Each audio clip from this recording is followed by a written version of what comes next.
Hali gani ndugu mwanamichezo popote pale ulipo, karibu kwenye kituo chako pendwa na namba moja cha habari za michezo na burudani cha J Sport, ambacho kinakuletea habari zote muhimu kuhusiana na soka letu la Tanzania na Afrika kwa ujumla. Leo tunazo habari muhimu kuhusiana na benchi la ufundi la klabu ya soka ya Simba Sports Club. Lakini kama bado ndugu mwanamichezo haujasubscribe kwenye channel hii, kumbuka kubonyeza maneno yaliyoandikwa subscribe chini ya video hii ili uwe miongoni mwa wale ambao wanapata habari zetu muda wote tunapoziweka kwenye mtandao huu wa YouTube. Kubwa kabisa hii leo ni kuhusiana na benchi la ufundi la klabu ya soka ya Simba Sports Club. Wote tunatambua kuwa kabla ya mchezo wa Simba Sports Club dhidi ya Mbeya City ambao ulipigwa jana na Simba Sports Club kufanikiwa kushinda magoli 3-0, kocha aliyekuwa meneja mkuu wa klabu hiyo Dimitar Pantev alifukuzwa kazi, na Simba kwa hivi sasa iko chini ya kocha Suleiman Matola ambaye anakaimu nafasi hiyo kwa muda. So yale ambayo yamejili hii leo kutokea kwenye vyanzo vya kuaminika vinasema kuwa kocha wa klabu ya soka ya Simba Sports Club wa hivi sasa Suleiman Matola ametuma barua kwenda kwa uongozi wa klabu ya soka ya Simba Sports Club akiutaka uongozi kumwamini na kumwachia timu ili aendelee na majukumu yake. So Suleiman Matola kwa mara ya kwanza toka aanze kuhudumu ndani ya kikosi cha Simba Sports Club amejiona kuwa amekamilika kusimama kama kocha mkuu wa klabu ya soka ya Simba Sports Club, na ameshatuma barua ya maombi kwa uongozi wa klabu ya soka ya Simba Sports Club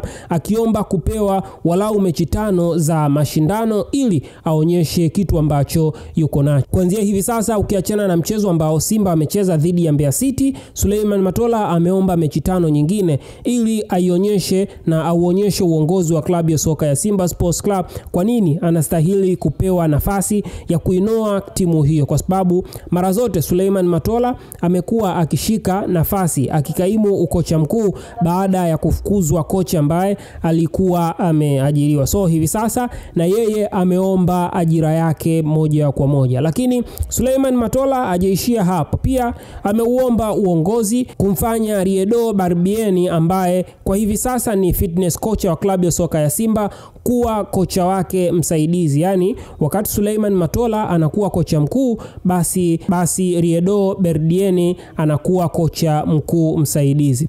Hayo ndio maombi ambayo Suleiman Matola ameyatuma kuelekea kwa uongozi wa klabu ya soka ya Simba Sports Club, na hivi sasa ombi lake linafanyiwa kazi. So wakati klabu ya soka ya Simba ipo kwenye harakati za kutafuta kocha mpya ambaye anakuja kukinoa kikosi cha Msimbazi, pia miongoni mwa watu ambao wameomba nafasi hiyo ni Suleiman Matola. Wacha tuone maamuzi ya uongozi. Je, wataamua kusalia na Suleiman Matola ama watamgaia dhamana kocha mwingine mpya? Lakini zipo tetesi zinasema kuwa kocha wa Stellenbosch FC ya Afrika ya Kusini ni miongoni mwa makocha ambao wanaangaziwa kwa ukaribu zaidi. Hii ni J Sport na mimi ni J Kibuga. Kama bado haujasubscribe ndugu mwanamichezo, usipitwe na uhondo huu wa sakata la kocha ndani ya kikosi cha Simba Sports Club na yote yanayojiri kwenye ligi yetu ya Tanzania bara. Bonyeza maneno yaliyoandikwa subscribe chini ya video hii,